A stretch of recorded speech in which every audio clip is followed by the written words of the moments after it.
Hello everyone! In this tutorial we are going to solve one of Hibbler's mechanics of materials examples and to find out how can we analyze non-uniform distributed loads on beams in SolidWorks. The question is determine the resultant internal loading acting on the cross-section C, which is located here, of the cantilever beam shown here. As you can see, section C is located at 3 meters from the start of the beam. Now let's move to SolidWorks. Now we have to prepare our model. We start from creating the beam section. In this kind of analysis, the size of the section is not very important, but just keep in mind, since we are using beam elements, the diameter of the section shouldn't be bigger than 1/10 of beam length, and since our beam has 9 meter length, any dimension under 19 centimeters is completely okay. From the start dimension, I choose 10 centimeters for my diameter,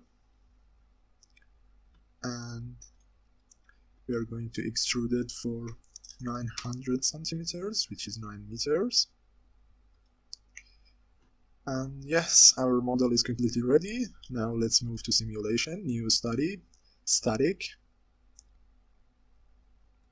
For the material, in this analyze, material is not very important because we are not going to analyze any kinds of failure, but just keep in mind, if you use a material that fails under your desired loads, you will encounter some errors that can make some trouble. Alloy steel is completely okay for our loads. Apply loads, and since we are going to treat our model as a beam, we select treat as beam. Now we have two joint points, and we are going to apply a fixed geometry on one of them. Now we have to apply our load. As you see, we have an non-uniform distributed load, which starts from 270 Newton per meter and ends with 0. So we right click on external loads, force, we select beam, and we select our beam. Then we have to select a proper plane, which in this model, top plane is the best option since we are going to apply our loads perpendicular to this plane. Now from non-uniform distribution, in my idea, the best option for this kind of loads is table-driven load distribution, and by distance, from 0 we have minus 270 Newton per meter. We input minus values to have a proper direction for our load, and for the 9 we input 0. And now, as you can see, our loads are starting from the wrong joint, so we click on flip region. Our model is ready, we click on OK.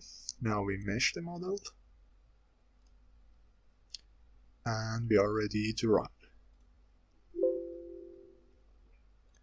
Now for seeing the reactions, we right click on results and select list beam forces. We click on OK. As you see, we now have the reaction for all elements of our beam. To find out which element is the element that we need its values, we can use a calculator to calculate our desired element.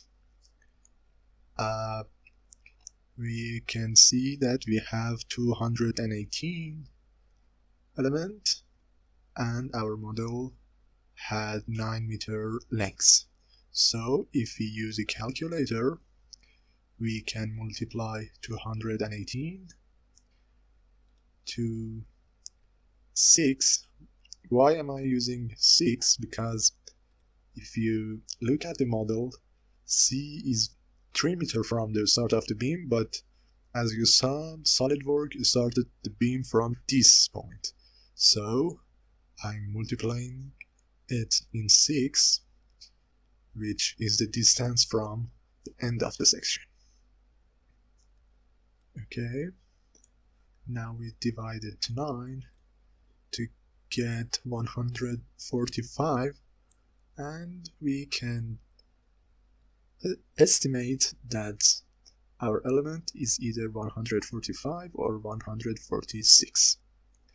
Now we look for 145 or 146 is the better answer. 146. Here you can see that we have 537 Newton shear force and 1072 moment. And if we compare it to the results from Hibbler's book, we can see that they are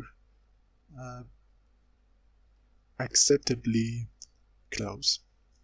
Here we have 540 Newton and minus 1018 Newton meter.